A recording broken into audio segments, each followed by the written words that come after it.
So hey hi welcome to Power IAS. मेरा नाम है रुपेश और आप सभी को पता है कि स्टेट पीएससी एग्जाम सामने आ चुके हैं और आप सभी को पता है घटना चक्र कितना इंपॉर्टेंट होता है जब हम स्टेट पीएससी एग्जाम की बात करते हैं। फॉर द सेम थिंग हमने घटना चक्र सीरीज को स्टार्ट किया हुआ है। Let me just give you a brief. इस पर्टिकुलर सीरीज में हम घटना चक्र की जो समरी है यानी कि घटना चक्र के स्टार्टिंग में आप देखो तो 1 से 1.5 पेज के अंदर बहुत ही कंसाइज तरीके से कंटेंट को समराइज किया गया है। उस समरी को हम डिस्कस करेंगे, उसके बाद इंपॉर्टेंट क्वेश्चंस को लगाएंगे। कोशिश करेंगे हम वीडियो आधे घंटे के टाइम स्पैम के आसपास रखें, जिसके बाद घटना चक्र आपकी फटाफट फटाफट कंप्लीट हो जाए। That is the purpose. आपको बेसिकली इन सारे के सारे सीरीज के नोट्स भी मिलेंगे पावर मंथन एप्लीकेशन पे। तो आज की जो सीरीज है ये हमारी पहली क्लास है and this is live on YouTube. So let's get started. सबसे पहले हम इंडियन पॉलिटी स्टार्ट करेंगे। आप सभी को पता है पॉलिटी, हिस्ट्री, जियोग्राफी और साइंस, ये चार ऐसे सेक्शन है जो यूपी का एग्जाम हो, बिहार का एग्जाम हो, इन सभी एग्जाम्स में यहाँ पे बहुत सारे क्वेश्चन पूछे जाते हैं। इन्हीं चार सब्जेक्ट्स को हम कवर अप करेंगे। यूट्यूब पे मैं पूरी पॉलिटी कराऊंगा, बाकी हिस्ट्री, ज्योग्राफी और आपका साइंस ये अपने एप्लीकेशन पे होगा पावर मंथन। आप उसके डिटेल्स एप्लीकेशन पे चेकआउट कर सकते हैं। चलो let's get started with this class. सबसे पहले हम करेंगे हिस्टोरिकल बैकग्राउंड, जो कि इंडियन पॉलिटी का सबसे इंपॉर्टेंट चैप्टर है। हिस्टोरिकल बैकग्राउंड बताने से पहले मैं आप सभी को थोड़ा सा ब्रीफ एक्सप्लेन कर दूं। देखो हिस्टोरिकल बैकग्राउंड में एक्चुअली में होता क्या है, ठीक है। ये एक ऐसा टॉपिक है जहां पे हमें बहुत सारे एक्ट्स को देखना होता है। अब इन सभी एक्ट्स को ना दो पार्ट में आप डिवाइड कर सकते हो। एक आपका जब रेगुलेटिंग एक्ट से स्टार्ट होता है, कहां से स्टार्ट होता है सर? रेगुलेटिंग एक्ट 1773 से स्टार्ट होता है और ये गवर्नमेंट ऑफ इंडिया एक्ट 1858 तक आता हुआ नजर आता है। ये पहला पार्ट है, इसको हम बोलते हैं पार्ट वन। क्या बोलते हैं इसको? इसको हम बोलते हैं पार्ट वन। पार्ट टू क्या है सर? तो गवर्नमेंट ऑफ इंडिया एक्ट 1858 से लेकर के 1947 तक जितने भी एक्ट्स बनाए गए हैं ये हो गए आपके पार्ट टू। अब दोनों में डिफरेंस क्या है? डिफरेंस देखो, सबसे पहला तो यही है कि आपका ये जो पार्ट वन है ना, कौन सा, ये जो पार्ट वन है ये वो टाइम है सर जब ईस्ट इंडिया कंपनी का शासन था। किसका था? ईस्ट इंडिया कंपनी का शासन था। और ये जो आपका पार्ट टू है, this is that part two, ये वो टाइम है जब क्राउन रूल होता था। क्या होता था sir? Crown rule. Crown rule का मतलब क्या है? मतलब महारानी का शासन होता था। तो इन दोनों के नेचर्स अलग अलग हैं। इन दोनों के नेचर्स को हम एक एक करके पढ़ेंगे, ठीक है। अब मैं उम्मीद करता हूं कि ऐसे एस्पिरेंट्स जिन्होंने थोड़ा पढ़ा होगा उनके लिए सीरीज बहुत इंपॉर्टेंट होने वाली है। एकदम स्क्रैच से नहीं, लेकिन हाँ क्रैश कोर्स के फॉर्मेट में अपन यहाँ पे इसको कवर अप करेंगे। सबसे पहले इसी चीज को घटना चक्र में बताया हुआ है कि पहला हम 1873 से 1853 के बीच में जो कंपनी का रूल रहा है उसको देख रहे हैं। फिर 1858 से 1947 जो पार्ट टू है जहां पे महारानी का शासन आ जाता है। मतलब इस टाइम पे ईस्ट इंडिया कंपनी भारत को रेगुलेट कर रही है और इस टाइम पे महारानी है ना, मैं यहाँ पे एकदम शुद्ध हिंदी में लिखता हूँ, महारानी जिसको आप अंग्रेजी में क्राउन रूल कहते हैं, वो यहाँ पे भारत के शासन को रेगुलेट कर रही है।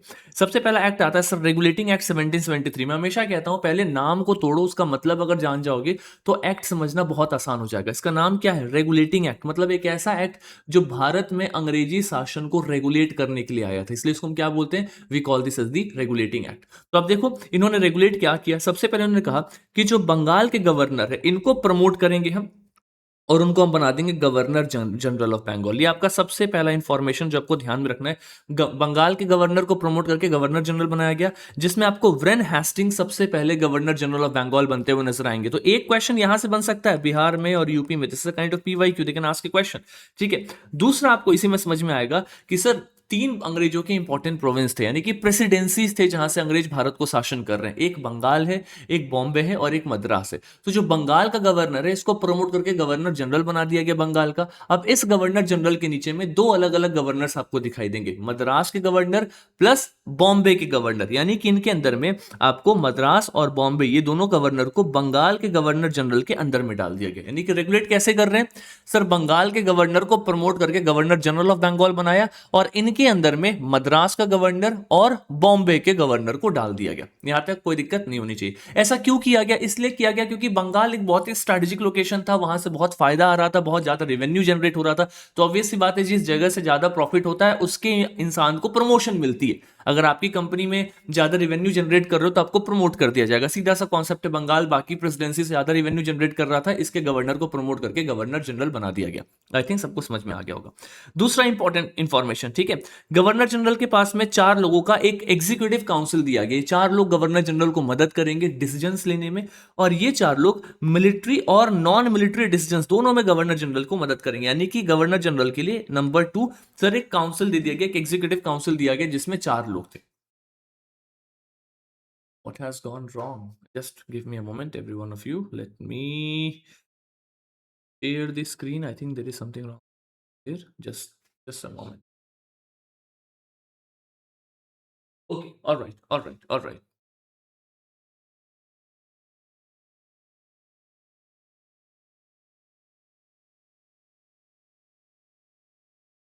आगे चलो। Sorry for the interruption. Anyways let's go ahead. तो ये आपका नंबर 2 हो गया, दूसरा इंपॉर्टेंट इंफॉर्मेशन हो गया। तीसरा, सर इस टाइम पे ना सुप्रीम कोर्ट बनाया गया था और सुप्रीम कोर्ट के अंदर में 3 जजेस थे। यानी कि सबसे पहला क्वेश्चन आता है, सर कौन सा एक्ट था जिससे सुप्रीम कोर्ट बनाया गया? It was the regulating act जिससे सुप्रीम कोर्ट बनाया गया था। इसके अंदर में 3 जजेस थे और रेगुलेटिंग एक्ट का ये एक्चुअली में ये सुप्रीम कोर्ट कहाँ बनाया गया था? तो ये कोलकाता में बनाया गया था, बिकॉज कोलकाता कहीं ना कहीं अंग्रेजों की राजधानी थी। जैसे आज देश की राजधानी क्या है? दिल्ली। तो दिल्ली में सुप्रीम कोर्ट है, उस तरीके से उस वक्त कोलकाता राजधानी था, तो कोलकाता में सुप्रीम कोर्ट था। नेक्स्ट इंफॉर्मेशन, सर कोलकाता में ही फोर्ट विलियम नाम का कॉलेज भी यहां पे स्टैब्लिश किया गया है। ठीक है, 1724 में इसी एक्ट के अंदर में। यानी कि ये चौथा इंफॉर्मेशन है। ये आपका सुप्रीम कोर्ट वाला, ये आपका तीसरा इंफॉर्मेशन। मैं सारे इंफॉर्मेशन पॉइंट कर रहा हूं, इन्हीं इंफॉर्मेशन को कंपाइल करके नोट्स के फॉर्मेट में आपको एप्लीकेशन पावर मंथन पे दे दूंगा। ठीक है, चलो भैया। नेक्स्ट, आपको पता है सर इस एक्ट ने मना कर दिया कि जो भी अंग्रेजी कंपनी के अधिकारी थे वो घूस नहीं लेंगे, किसी राजा को मदद नहीं करेंगे, किसी इंसान को मदद नहीं करेंगे। मतलब अंग्रेज जो कानून बना रहे हैं उसी हिसाब से अंग्रेजी कंपनी के जितने भी लोग हैं, जो अंग्रेज है बेसिकली, वो चलेंगे। ऐसा नहीं होना चाहिए कि ईस्ट इंडिया कंपनी का एक रूल है कि भैया ब्राइब मत लो और ईस्ट इंडिया कंपनी के अधिकारी ही घूस लेना शुरू कर दे अपने पर्सनल बेनिफिट के लिए। उसको रोकने के लिए भी ये एक्ट यहाँ पे आया था। चलो यहाँ से तो कुछ क्वेश्चन खास दिखेगा नहीं, तो ये आपको बेसिकली कुछ एक्ट यहाँ पे दिखाई देते हैं। दूसरा आता है सर पिट्स इंडिया एक्ट 1784। पता है इसको क्यों लाया गया? इसको लाने का मुख्यतः एक ही रीजन था। यानी कि जो ईस्ट इंडिया कंपनी है, इसके दो मुख्यतः बड़े काम है। कौन कौन से काम है सर? एक काम है कि east India company political matters पे कैसे डिसीजंस ले रही है, पहला काम ये है। और दूसरा काम है कि सर जो ईस्ट इंडिया कंपनी है, ये बेसिकली कमर्शियल अफेयर्स को कैसे हैंडल कर रही है। मतलब जो इनका पॉलिटिकल मैटर है, जो इनका कमर्शियल अफेयर है, इसको ईस्ट इंडिया कंपनी कैसे हैंडल कर रही है, ये बेसिकली आपको यहाँ पे दिखाई देता हुआ नजर आ रहा है। अब इसके लिए उन्होंने पता है क्या किया हुआ है? पॉलिटिकल मैटर को हैंडल करने के लिए एक बॉडी बना दिया, बोर्ड ऑफ कंट्रोल। अब बोर्ड ऑफ कंट्रोल का काम है कि जितना पॉलिटिकल चीज है, आप ऐसे समझ जाओ कि आज हमारे देश में सबसे पावरफुल लोग कौन है? जो पॉलिटिक्स में है। तो पॉलिटिक्स वाले लोग सबको कंट्रोल करते हैं। अब ये निमोनिक हो गया। तो political board of control, political वाले लोग बोर्ड ऑफ कंट्रोल, मतलब पॉलिटिकल वाले लोग कंट्रोल करते हैं। ऐसे याद कर लोगे। तो दूसरा बच गया कोर्ट ऑफ डायरेक्टर। अब दूसरा हो गया कोर्ट ऑफ डायरेक्टर। तो कोर्ट ऑफ डायरेक्टर क्या होगा? तो सर ये कमर्शियल फंक्शन। यानी कि दो चीज इंपॉर्टेंट है आज भी, आप देखो, पैसा और पहुंच। तो जो पहुंच है, जो पॉलिटिकल पावर है, ये सबको कंट्रोल करता है। तो इसके लिए क्या बनाया गया? बोर्ड ऑफ कंट्रोल बनाया गया। दूसरा पैसा, कमर्शियल, इसके लिए बनाया गया कोर्ट ऑफ डायरेक्टर। तो आप ऐसे याद कर लो कि board of control, court of director में कंट्रोल वाला जो है वो पॉलिटिकल है, तो जो बच गया पैसा वाला वो कोर्ट ऑफ डायरेक्टर होगा। इस तरीके से आप रिलेट कर लोगे तो आप इसको भूलने वाले नहीं हो, टू बी फ्रैंक। ठीक है, ये आपका बस पिट्स इंडिया एक्ट है, इससे ज्यादा पिट्स इंडिया एक्ट में कुछ भी नहीं है। चलो भैया, एक्ट ऑफ 1766, 1786, इस पर्टिकुलर एक्ट में ऐसा कुछ भी नहीं हुआ। इन्होंने बस इस एक्ट में एक छोटा सा काम कर दिया था कि यार आपने जो 4 लोगों का एग्जीक्यूटिव काउंसिल दिया गवर्नर जनरल के पास, मतलब गवर्नर जनरल को डिसीजंस लेने में 4 लोग मदद करते हैं। तो इनका ये कहना था कि यार अगर वो 4 लोग गवर्नर जनरल को डिसीजन लेने में मदद कर रहे हैं, तो गवर्नर जनरल अगर उन 4 लोगों के डिसीजन से सहमत नहीं है, तो गवर्नर जनरल के पास में वेटो पावर होना चाहिए कि उनको ओवरराइड कर दे। ऐसा ना हो कि ये 4 लोगों ने बोल दिया है आपको फॉलो करना ही पड़ेगा। नहीं, गवर्नर जनरल के पास में वेटो पावर हो कि भाई ये 4 लोग भले बोल रहे हैं, मैं इनको ओवरराइड कर रहा हूं, I am not happy with this decision, तो वो ओवरराइड कर दे। कहीं ना कहीं ये पावर इनके पास में होना चाहिए। तो वो आपको यहाँ पे एक्ट ऑफ 1786 में दिखाई देता हुआ नजर आता है। इसमें वो गवर्नर जनरल का नाम क्या था? तो इनका नाम था Lord Cornwallis. He was the first governor general to enjoy this power. Cornwallis साहब आपको यहाँ पे सबसे पहले गवर्नर जनरल दिखाई देते हैं जो इस पावर को यहाँ पे एंजॉय करते हुए नजर आते हैं। ठीक है, नेक्स्ट है चार्टर एक्ट 1793। कुछ भी नहीं है चार्टर एक्ट 1793, बस इन्होंने ये कहा कि ईस्ट इंडिया कंपनी को हमने जो मोनोपोली दे रखा है, इस मोनोपोली को हम 20 साल के लिए और बढ़ा रहे हैं। अब आप बोलोगे सर क्यों बढ़ा रहे हैं, क्यों नहीं हम इसको इनडेफिनेट टाइम के लिए कर रहे हैं? अब आप खुद सोचो, ईस्ट इंडिया कंपनी भारत से सामान लूट करके कहां ले जा रही है? इंग्लैंड ले जा रही है, और बहुत सस्ते दाम पे बेच रही है। अब इससे इंग्लैंड में जो मर्चेंट्स है उनका नुकसान हो रहा है। वो ये कह रहे हैं कि सर हमारे देश का तो कोई सामान खरीद ही नहीं रहा। क्यों? क्योंकि सब तो ईस्ट इंडिया कंपनी का लाया हुआ सामान खरीद रहे हैं। अगर हम इंग्लैंड में कॉटन प्रोड्यूस करते हैं तो ये थोड़ा महंगा आता है, लोग आधे दाम पे ईस्ट इंडिया कंपनी कॉटन लेकर के आ रही है इंडिया से या फिर ईस्ट इंडियन कंट्रीज से, तो वो लोग उसको खरीद रहे हैं। तो जो इंडिया, मतलब जो इंग्लैंड के मर्चेंट्स थे, उन्होंने महारानी के सामने कंसर्न रेज किया कि इस तरीके से तो हम खत्म हो जाएंगे, हम बैंकरप्ट हो जाएंगे। तो आप एक काम करिए, यू डू वन थिंग, आप काम ये करिए कि आपने जो ईस्ट इंडिया कंपनी को मोनोपोली दे रखा है कि आप ईस्ट की तरफ में व्यापार करो, वो मोनोपोली उनकी आप छीन लीजिए। आप हमें भी जाने का अवसर दीजिए कि हम भी भारत जाएं, ईस्टर्न कंट्रीज में जाएं, वहां से व्यापार करके लाएं, अदरवाइज हमारा तो कोई सामान खरीदेगा नहीं। और बात सही भी था। तो कहीं ना कहीं इसी चीज को ध्यान में रखते हुए चार्टर एक्ट 1793 ने क्या किया है कि जो ईस्ट इंडिया कंपनी के लोग थे, इनकी मोनोपोली को 20 साल की ओर बढ़ा दिया गया। यह कहा गया कि 20 साल बाद ईस्ट इंडिया कंपनी वाले लोग मोनोपोली एंजॉय नहीं करने वाले हैं। मतलब आफ्टर 20 इयर्स जो ईस्ट इंडिया कंपनी के लोग हैं, बेसिकली इनकी ट्रेड मोनोपोली खत्म हो जाएगी। अब इंग्लैंड का भी कोई व्यापारी चाहे तो भारत में जाकर के व्यापार कर सकता है। आपने जो एकाधिकार दे रखा था, मोनोपोली दे रखा था ईस्ट इंडिया कंपनी का, उसको 20 साल बाद खत्म करने वाले। इसी चीज को 1793 में ऐड किया गया। अब 1793 में 20 साल जोड़ेंगे तो क्या आएगा सर? 1813 आएगा। तो अगला एक्ट जो आता है वो आपके सामने 1813 के रूप में दिखाई देगा। बहुत छोटे छोटे एक्ट है, फटाफट खत्म होगा। 1813 एक्ट में सबसे पहला काम ये किया गया था कि एजुकेशन सेक्टर में हर साल 1 लाख रुपए स्पेंड करने का प्रोविजन रखा गया। मतलब अंग्रेज 1 लाख रुपए हर साल भारत में अंग्रेजी एजुकेशन को सुधारने के लिए बेसिकली इन्वेस्ट करेंगे, है ना। तो देखो कहीं ना कहीं ब्रिटिशर्स भी एजुकेशन को लेकर के सिंसियर थे। और अभी के टाइम पे एजुकेशन सिस्टम का क्या सीन चल रहा है, पेपर लीक क्या हो रहा है, सीजेपी का प्रोटेस्ट क्या हो रहा है, शायद आप सभी को पता है, तो इस तो कुछ छुपा है नहीं। Anyways let's not go into this, let's go head. दूसरा सर, जो ट्रेड मोनोपोली था ईस्ट इंडिया कंपनी का, उसको खत्म कर दिया गया। अब इनके पास है मोनोपोली बस दो ही चीज का है, एक चाय का और एक चाइना का। मतलब आप चाइना से व्यापार कर सकते हैं, ईस्ट इंडिया कंपनी के पास बस एक मोनोपोली यहां पे, और एक चाय पत्ती का व्यापार भारत में कर सकते हैं, ईस्ट इंडिया कंपनी के पास एक ये मोनोपोली है। इसके अलावा ईस्ट इंडिया कंपनी ने सारा मार्केट खोल दिया है। अब किसी को भारत से कॉटन खरीदना है, टिम्बर खरीदना है, कुछ भी खरीदना है, तो इंग्लैंड के जितने मर्चेंट है भारत आएंगे, व्यापार करेंगे, खरीदेंगे और उन चीजों को अपने देशों में जाकर के बेचेंगे। यानी कि ट्रेड मोनोपोली बेसिकली यहां पे खत्म हो जाती है। ठीक है, चलिए नेक्स्ट चार्टर एक्ट 1833। इस चार्टर एक्ट में दो बड़े चेंजेस किए गए। सबसे पहला चेंज ये किया गया कि जो गवर्नर जनरल थे बंगाल को, उनको प्रमोट करके अब गवर्नर जनरल ऑफ इंडिया कह दिया गया। यानी कि जो याद करो रेगुलेटिंग एक्ट 1773 में जो गवर्नर ऑफ बंगाल था, जिसको गवर्नर जनरल ऑफ बंगाल बनाया गया था, अब 1833 में उस गवर्नर जनरल ऑफ बंगाल को और एक लेवल प्रमोट कर दिया गया। और उनको क्या बना दिया गया सर? उनको बना दिया गया गवर्नर जनरल ऑफ इंडिया। ये सबसे पहला इंफॉर्मेशन कौन थे? Lord William Bentinck. इस नाम को याद रखना, इनके ऊपर में भी सवाल आ सकता है। ठीक है, दूसरा जो ईस्ट इंडिया कंपनी का मोनोपोली था वो खत्म हो गया। अब ईस्ट इंडिया कंपनी पूरे तरीके से कमर्शियल बॉडी बन चुकी थी। The monopoly of East India Company wrapped up and East India Company became a commercial body completely here at this point of time. Next है जो भी लीगल मेंबर है, यानी कि जो चौथा मेंबर है ईस्ट इंडिया कंपनी में, मतलब बेसिकली गवर्नर जनरल के काउंसिल में उसको इंक्लूड किया गया। और वो चौथा मेंबर थे मैकॉले। मैकॉले को सबसे पहला लीगल मेंबर बनाया गया। तो मैकॉले साहब का एक बहुत बड़ा योगदान है सीपीसी, आईआरपीसी, जब आप ये पढ़ते हो तो आपको वहां पे मैकॉले दिखाई देते हुए नजर आते हैं। तो बहुत इंपॉर्टेंट नहीं है, बट हाँ इस चीज को, ये दो तीन फैक्ट याद रखना। सबसे पहला तो ट्रेड मोनोपोली खत्म हो गया, यानी कि ईस्ट इंडिया कंपनी अब कमर्शियल बॉडी नहीं रही। ईस्ट इंडिया कंपनी अब प्योरली एक पॉलिटिकल बॉडी बन चुकी है, बिकॉज जो ट्रेड एंड कॉमर्स है वो सबके लिए खुल चुका है।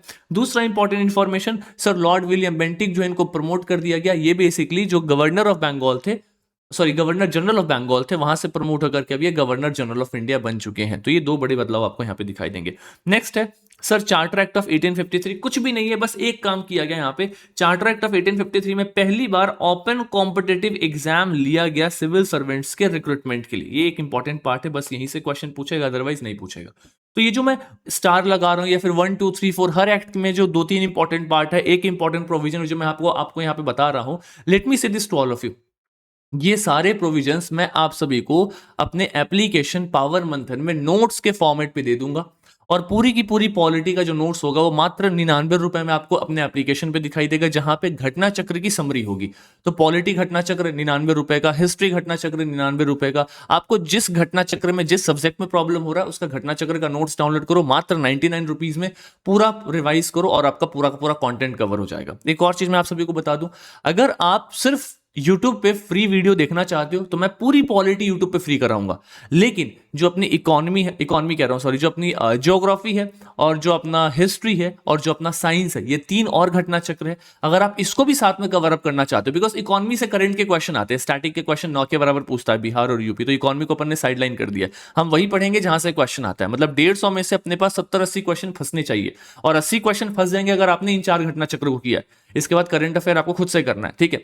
ये 4 घटना चक्र अगर आप वीडियो नोट्स पूरा कवर करना चाहते हो विद मेंटोरशिप, तो ये आपको अवेलेबल है मात्र 1499 1499 रुपए में। पावर मंथन एप्लीकेशन में अपन ने कोर्स स्टार्ट किया हुआ है सुपर 50 घटना चक्र, जहां पे हम 50 बच्चों का एनरोलमेंट करेंगे और इस पर्टिकुलर सीरीज में हम उनके ये 4 के 4 घटना चक्र पूरा कंप्लीट कराएंगे। उसके बाद जब इनके एग्जाम्स हो जाएंगे बिहार पीएससी के, यूपी पीएससी के, तो आप सभी के सामने मैं इन्हीं वीडियोस को लेकर के आऊंगा और दिखाऊंगा एज अ टेस्टिमोनियल कि देखो हमने ये पढ़ाया है और यहीं से क्वेश्चन पूछे गए हैं। बिकॉज ये स्टेट पीएससी में स्टैटिक पार्ट, घटना चक्र इन्हीं टॉपिक से बार बार रिपीट होते, जिनको हम यहाँ पे कवर करेंगे। तो अगर आपको क्लास समझ में आ रही है, आपको लगता है कि मुझे सारे घटना चक्र करने हैं, तो आप अपने एप्लीकेशन पर जाकर के लॉगिन कर सकते हो पावर मंथन। मैं उसका लिंक कमेंट बॉक्स में डाल दूंगा। अगर आपको लगता है नहीं सर मैंने घटना चक्र खुद से लगाया है, मुझे पॉलिटी का आप बस फ्री में करा दो, बाकी मैं नोट्स खुद से पढ़ लूंगा, मतलब अगर आपको लग रहा है कि आप खुद से कर सकते हो, तो उससे अच्छा और कुछ भी नहीं है। मैं आपको नोट्स बहुत ही कम दाम में, मात्र 99 रुपीज में अवेलेबल करा रहा हूं। मतलब क्या है इसमें, आप समझ जाओ, जो भी अपना एप्लीकेशन चार्जेस, टैक्स, ये वो लेकर के, मतलब क्या 40-50 रुपए अपने पास बचेगा, तो खैर दिस इज नेग्लिजिबल। एटलीस्ट वो एक टोकन मनी है और मुझे ऐसा लगता है कि बच्चे अगर कुछ पे करते हैं तो चीजों को सीरियसली भी लेते हैं। So it is something like that. एक बहुत ही रीजनेबल प्रोग्राम अपन ने यहाँ पे स्टार्ट किया हुआ है। Anyways let's go ahead. तो हमने ये जो पार्ट 1 था, जो मैं आपको बता रहा था, क्या था ये जो पार्ट 1 था, इस पार्ट 1 को हमने यहाँ पे कंप्लीट कर लिया। We have completed this particular part 1, जहाँ पे हमने 1723 से लेके 1858 नहीं, लेकिन 1853 तक अपन ने यहाँ पे कवर कर लिया। अभी 1858 से लेकर के 1947 ये आपका पार्ट 2 है। अब इस पार्ट को भी हम यहाँ पे फटाफट फटाफट कवर करेंगे। इसके बाद यहाँ से जो भी क्वेश्चन पूछे जाएंगे वो सब आपसे यहाँ पे बनते हुए नजर आएंगे। चले आगे, चलो भैया। So let's go to this time, this is 1858। इसको अपन ब्रिटिश क्राउन का टाइम मानते हैं, मतलब इस समय में भारत में महारानी का शासन शुरू हो चुका है। जिन बच्चों ने इन टॉपिक्स को पहले पढ़ा है ना, उनको बहुत आसानी लग रहा होगा, उनको फटाफट रिवाइज हो रहा होगा। जिन्होंने एकदम नहीं पढ़ा शायद उनको थोड़ा फैक्चुअल लगे, बट अगर आप इस टाइम पे एकदम नहीं पढ़े हो तो फिर आपके लिए एग्जाम देना भी जायज नहीं है। तो मैं मान के चल रहा हूं कि आपने पढ़ा होगा, इसलिए आपका फटाफट फटाफट रिवीजन हो रहा होगा। ठीक है, चलो। तो यस, 1858 का एक्ट का सबसे बड़ा एक रोल क्या है सर? सबसे बड़ा एक रोल तो ये है कि इस पर्टिकुलर एक्ट ने, sorry, yes, just a second, हाँ, इस पर्टिकुलर एक्ट ने सबसे पहली बात ईस्ट इंडिया कंपनी जो है, इससे पावर ले करके, पावर किसको दे दिया है? महारानी को दे दिया। यानी कि जो सॉवरेनिटी ऑफ इंडिया है अब ये बेसिकली ब्रिटिश क्राउन के अंदर आ चुका है। ये पहला इंफॉर्मेशन है जो आपको ध्यान में रखना है। दूसरा, गवर्नर जनरल के पद को हटा करके अब यहाँ पे वॉइसरे का एक पद बना दिया गया ना, देयर इज अ वॉइसरे। ये दूसरा इंफॉर्मेशन जो आपको ध्यान में रखना है। और वो सबसे पहले वॉइसरे कौन है? वो है आपके लॉर्ड कैनिंग, है ना। तो ये आपका सेकंड इंफॉर्मेशन का पार्ट है कि भाई अब वॉइसरे का पोस्ट आ चुका है। और वॉइसरे कौन है? लॉर्ड कैनिंग है, अरे लॉर्ड कैनिंग है बेसिकली। आपको बेसिकली इनके नाम को ध्यान में रखना है। पहले गवर्नर जनरल ऑफ बंगाल, पहले गवर्नर जनरल ऑफ बंगाल कौन बने, पहले गवर्नर जनरल ऑफ इंडिया कौन बने, कौन पहले वॉइसरे बने, यही 3 एरियाज है जहां से क्वेश्चन आता है। 1723 का एक्ट, 1833 का चार्टर एक्ट और 1858 का गवर्नमेंट ऑफ इंडिया एक्ट। समझ जाओ, यहां से क्वेश्चन पूछता है। ठीक है। दूसरा सर, एक सेक्रेटरी ऑफ इंडिया को भी एक पद क्रिएट किया गया। बेसिकली इसलिए क्रिएट किया गया ताकि ये ब्रिटिश मेंबर है, अंग्रेजों का मेंबर है, और अंग्रेज से संबंधित जो भी इंफॉर्मेशन है उसको वहां पे डील करेगा, हैंडल करेगा, और कहीं ना कहीं कैबिनेट, ब्रिटिश कैबिनेट जो भी कुछ चाह रहा है, प्लान कर रहा है, वो भारत में बताता हुआ नजर आएगा। तो सेक्रेटरी ऑफ स्टेट का एक पोजीशन यहाँ पे बनाया गया है। ठीक है। नेक्स्ट आता है sir Indian council act of 1861। कुछ भी नहीं है इस काउंसिल एक्ट में, बस आपको एक ही चीज याद रखना है कि सर ये वो टाइम है जब अंग्रेज भारतीयों का रिप्रेजेंटेशन यहां बढ़ा रहे हैं डिसीजन मेकिंग में या फिर लॉ मेकिंग में। आप बोलोगे क्यों बढ़ा रहे हैं सर अंग्रेज, क्यों चाहते हैं कि ज्यादा से ज्यादा भारतीयों को हम सिस्टम में इंक्लूड करें और डिसीजन मेकिंग में उनको हम एक साथ लेकर के चले? अंग्रेज इसलिए कर रहे हैं बिकॉज अंग्रेजों को एक चीज पता है कि 1857 में, 1857 में जो क्रांति हुई है, जो रिवोल्ट हुआ है, वो रिवोल्ट इसलिए हो पाया क्योंकि ब्रिटिशर्स समझ ही नहीं पाए कि जितने भी इंडियंस हैं वो एक्चुअली में ब्रिटिश की पॉलिसी से खुश नहीं है। तो अंग्रेजों का ये कहना है कि इंडियंस को जोड़ लो ना पॉलिसी मेकिंग में, 2-4 उनके भी लोगों को जोड़ लो, ऐसे लोगों को उठा लो जो हमारे लॉयल हैं। अरे इंडियंस तो अंग्रेजों का विरोध नहीं कर रहे हैं, जो महाराजा के बेटे हैं, जो इंग्लैंड में पढ़ रहे हैं, वैसे कुछ लोगों को अपने साथ जोड़ लो। एटलीस्ट जो गरीब भारतीय, जो भूखे नंगे भारतीय, जो हमारे अगेंस्ट में हड़ताल कर सकते हैं, प्रोटेस्ट कर सकते हैं, उनको दिखाएंगे कि देखो हमने आपके लोगों को यहाँ पे इंक्लूड किया डिसीजन मेकिंग में। और भले उनके लोग इंक्लूडेड रहेंगे, जो हम बोलेंगे वो वैसा करेंगे। तो ब्रिटिशर्स बहुत स्मार्ट थे, उन्होंने इसलिए एक पॉलिसी बनाया कि चलो भैया 1861 में इंडियंस का पार्टिसिपेशन हम बढ़ा सकें, and that is the reason why इस काम को आगे करते हुए नजर आते हैं। ठीक है। इसमें बस आपको एक चीज याद रखना है कि सर अंग्रेजों ने ना एक्चुअली में पोर्टफोलियो सिस्टम की शुरुआत की। किसकी शुरुआत की? तो अंग्रेजों ने सर यहाँ पे, मैं यहाँ पे लिख देता हूँ किसकी शुरुआत की। सो यहाँ पे दिखेगा नहीं आपको, फिर मैं let me right it here. Yes, Britishers started this portfolio system मतलब पता है क्या है? डिपार्टमेंटल सिस्टम, मतलब अंग्रेजों ने अलग अलग डिपार्टमेंट्स बनाना शुरू कर दिए। उन्होंने क्या किया, अलग अलग डिपार्टमेंट्स बनाना शुरू कर दिया, ये दिखाने के लिए कि हर इंसान एक डिपार्टमेंट को हेड कर रहा है। अगर उस डिपार्टमेंट से संबंधित कोई भी समस्या है तो हम उस इंसान से जाकर के पूछेंगे, इसलिए एक डिपार्टमेंट बनाया गया था यहाँ पे, ठीक है। तो इस तरीके से आपको 1861 का एक एक्ट दिखाई देगा। फिर 1892 में भी एक्ट दिखाया गया, इसमें इंडियंस की संख्या और बढ़ाई गई है। बहुत फैक्चुअल है, याद करने की आवश्यकता नहीं है। एक बड़ा चीज जो आपको यहां पे दिखाई देगा कि भारतीय यानी कि इंडियन मेंबर को बजट डिस्कस करने का अधिकार यहां पे दिया गया है। Indian members are given the right to discuss budget, मतलब भारतीय बजट डिस्कस कर सकते हैं। क्या भारत के लोग बजट पे वोट कर सकते हैं? क्या बजट से संबंधित डिसीजन बना सकते हैं? नहीं, सिर्फ बजट को डिस्कस कर सकते हैं। It only granted the power to discuss the budget, simple is that, ठीक है। फिर आगे जाकर के 1909 का एक एक्ट आता है, इंडियन काउंसिल एक्ट। इसको मॉर्ले मिंटो रिफॉर्म कहते हैं। सबसे पहला इंफॉर्मेशन, मॉर्ले मिंटो रिफॉर्म। इसी मॉर्ले मिंटो रिफॉर्म को फादर ऑफ कॉमनल इलेक्टोरेट भी कहते हैं, क्योंकि पहली बार अंग्रेजों ने हिंदू मुस्लिम के बीच में सांप्रदायिक रूप से रिप्रेजेंटेशन बढ़ाना शुरू कर दिया। यानी कि अंग्रेजों ने कुछ ऐसे अलग अलग सीट्स थे जिनको रिजर्व कर दिया कि इन जगहों से सिर्फ मुस्लिम लोग ही पार्टिसिपेट करेंगे, यानी कि मुस्लिम ही वोट करेंगे और मुस्लिम ही अपने रिप्रेजेंटेटिव को चुनेंगे। इसको हम बोलते हैं कॉमनल रिप्रेजेंटेशन।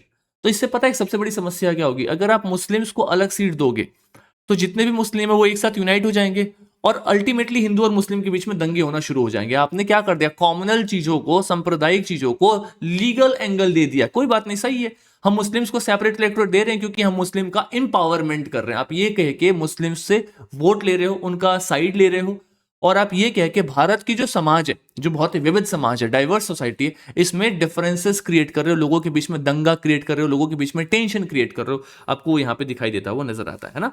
तो इसी को मॉरले मिंटो रिफॉर्म कहते हैं। एक्चुअली में इसमें 16 पहले भारत के लोग थे जो काउंसिल्स में थे, मतलब 16 members were there in Indian council. अंग्रेजों के साथ जो रिप्रेजेंटेशन में भारतीय थे वो 16 थे। 16 से बढ़ा करके अंग्रेजों ने 60 कर दिया, यानी कि भारतीयों की संख्या बहुत जम के बढ़ाई गई है काउंसिल्स में। जो इंडियन काउंसिल्स है जहां पे ब्रिटिशर्स बैठ करके पॉलिसी डिस्कस करते हैं, वहां पे भारतीयों की संख्या बढ़ा दी गई है। दूसरा, सत्येंद्र प्रसाद सिन्हा, ये सबसे पहले भारतीय हैं जो वॉइसरे का एग्जीक्यूटिव काउंसिल का एक मेंबर बनते हैं। पता है एग्जीक्यूटिव काउंसिल का मतलब क्या होता है? एग्जीक्यूटिव काउंसिल का कहीं ना कहीं मतलब ये होता है कि आप कहीं ना कहीं वॉइसरे के बहुत ही करीबी इंसान हो, वॉइसरे को डिसीजन लेने में मदद कर रहे हो। मतलब एक तरीके से जैसे कैबिनेट मिनिस्टर्स हैं जो प्राइम मिनिस्टर मोदी के साथ बैठ करके डिसीजन लेते हैं, वैसे ही वो काउंसिल है, मतलब ये एग्जीक्यूटिव काउंसिल है जो वॉइसरे के साथ मिलकर के अलग अलग डिपार्टमेंट्स पे डिस्कशन कर रहा है, चीजों को एग्जीक्यूट कर रहा है। उसमें पहले भारतीय सत्येंद्र प्रसाद सिन्हा थे जो ज्वाइन करते हैं, और वो भी 1909 एक्ट के द्वारा ज्वाइन करते हैं। तो ये इंफॉर्मेशन आपको यहाँ पे ध्यान में रखना है, ठीक है। चलो, ये तो मैंने आपको बता दिया कॉमनल इलेक्टोरेट के बारे में। तो पहला इंफॉर्मेशन वो था, दूसरा ये था 16 से जो 60 होता है, तीसरा सत्येंद्र प्रसाद सिन्हा जी को आपको याद रखना है, चौथा फादर ऑफ कॉमनल इलेक्टोरेट बोला गया है मिंटो को, इसको आपको ध्यान में रखना है। फिर 1919 का एक एक्ट आता है, इसको मॉन्टेग्यू चेम्सफोर्ड रिफॉर्म कहते हैं। एक चीज मैं आप सभी को बता दूं, ठीक है। एक्चुअली में जब भी आपको ऐसे नाम दिखाई देते हैं तो जो सबसे पहला नाम होता है ये होता है सेक्रेटरी ऑफ स्टेट का नाम, और जो दूसरा नाम होता है ये होता है वॉइसरे का नाम। यानी कि मॉन्टेग्यू है सेक्रेटरी ऑफ स्टेट और चेम्सफोर्ड जो है वो है वॉइसरे। मॉर्ले मिंटो रिफॉर्म में मॉर्ले है सेक्रेटरी ऑफ स्टेट और मिंटो जो है वो है वॉइसरे। तो ये दो लोगों के नाम से जोड़ के जहां पे भी एक्ट दिख रहा है, एक सेक्रेटरी ऑफ स्टेट का नाम है और दूसरा एक वॉइसरे का नाम है। तो माई पॉइंट इज कि ऐसे जगहों पे कंफ्यूजन नहीं करना है, गलती नहीं करना है अपने को, ठीक है। अब इसमें क्या हुआ, सबसे पहले इन्होंने डायरेक्ट इलेक्शन सिस्टम की शुरुआत की, यानी कि 1919 के एक्ट में डायरेक्ट इलेक्शन को यहां पे शुरू किया गया। इसके साथ साथ में जो कॉमनल रिप्रेजेंटेशन था, जो 1909 के एक्ट में सिर्फ मुस्लिम्स को दिया गया था, उसको अंग्रेजों ने बढ़ा दिया। उनको लगा कि कितना मस्त सिस्टम है, अपन भारत को तोड़ते हैं, let us try to break down India. उन्होंने ये सिख को, Indian Christian, European, Anglo Indian, सबको कॉमनल रिप्रेजेंटेशन देना शुरू कर दिया।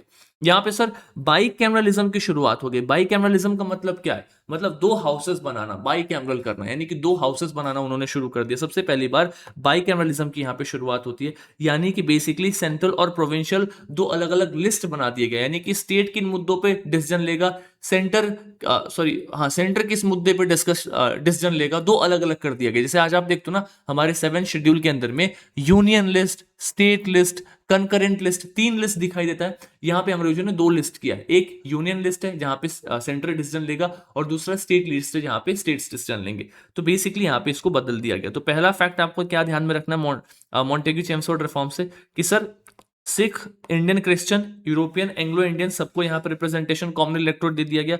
दूसरा, इन्होंने बाई कैमरल लेजिस्लेशन बढ़ा दिया गया। तीसरा, इन्होंने सेंट्रल और प्रोविंशियल सब्जेक्ट्स को अलग कर दिया। तीनों ये दो अब अलग अलग हो चुके हैं। ये तीसरा पार्ट है, दिस इज नंबर 3, है ना। दूसरा, इसके आगे सर इन्होंने डायरकी को इंट्रोड्यूस कर दिया है प्रोविंस में। पता है डायरकी का मतलब क्या होता है? इंटरेस्टिंग सा कॉन्सेप्ट है। देखो, मैं आपको यहाँ पे लिख के समझाता हूँ ताकि आपको प्रॉब्लम हो ना डायरकी में, राइट। डायरकी एक बड़ा इंटरेस्टिंग सा कॉन्सेप्ट है जो ब्रिटिशर्स ने यहाँ पे इंक्लूड किया है। होता क्या है, ठीक है, डायरकी में होता क्या है? तो अंग्रेजों का ये मानना है कि दो तरीके से हम भारत को रूल कर रहे हैं। मतलब एक तो जो हमारे गवर्नर हैं, ठीक है, इनके साथ में जो काउंसिल ऑफ मिनिस्टर्स है, कौन है सर? जो काउंसिल ऑफ मिनिस्टर्स, ये सब मिल करके डिसीजन ले रहे हैं। काउंसिल ऑफ मिनिस्टर्स वो लोग हैं जो आम लोगों के द्वारा सीधा इलेक्शन से आए, यानी कि भारतीयों ने चुन करके काउंसिल ऑफ मिनिस्टर्स को इलेक्ट किया है डिसीजन लेने के लिए।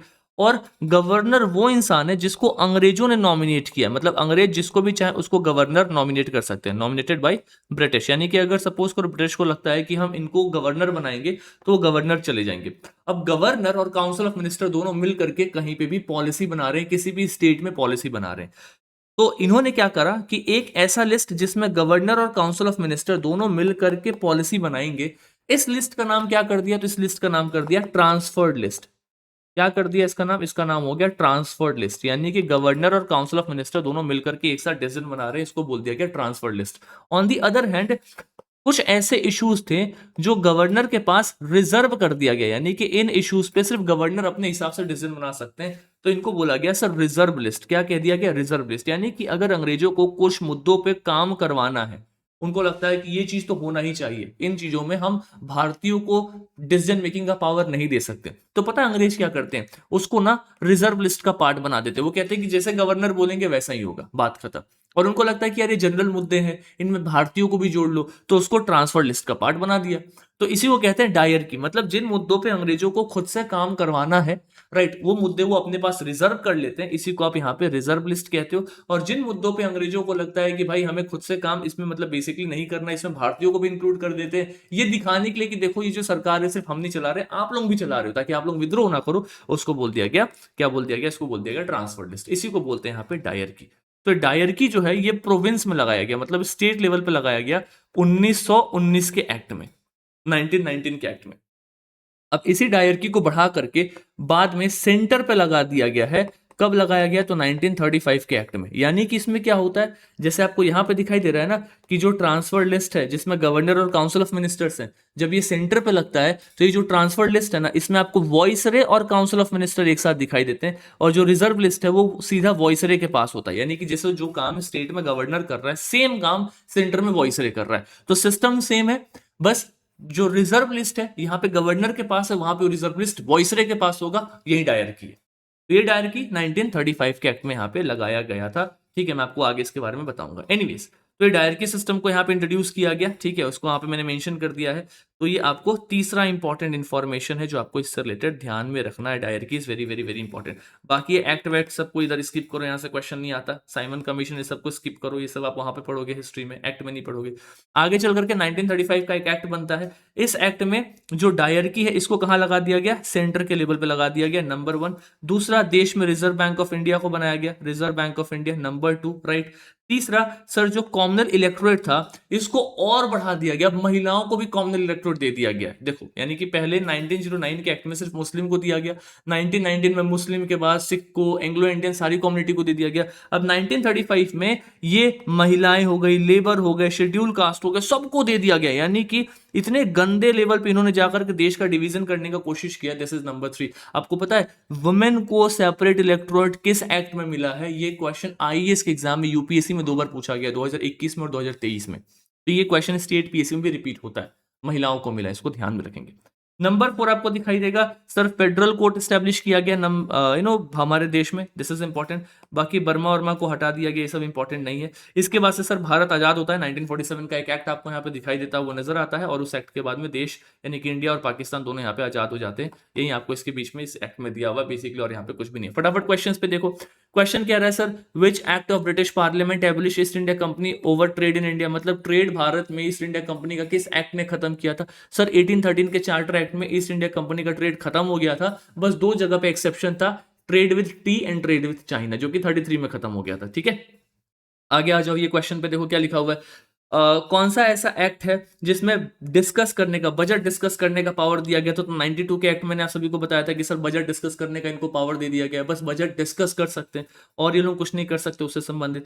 ठीक है, सुप्रीम कोर्ट कोलकाता में किस में? रेगुलेटिंग एक्ट में सर सुप्रीम कोर्ट बनाया गया था कोलकाता में। मैंने आपको बताया था कि उस वक्त कोलकाता देश की राजधानी थी, जैसे आज आपको दिल्ली राजधानी दिखाई दे रही है।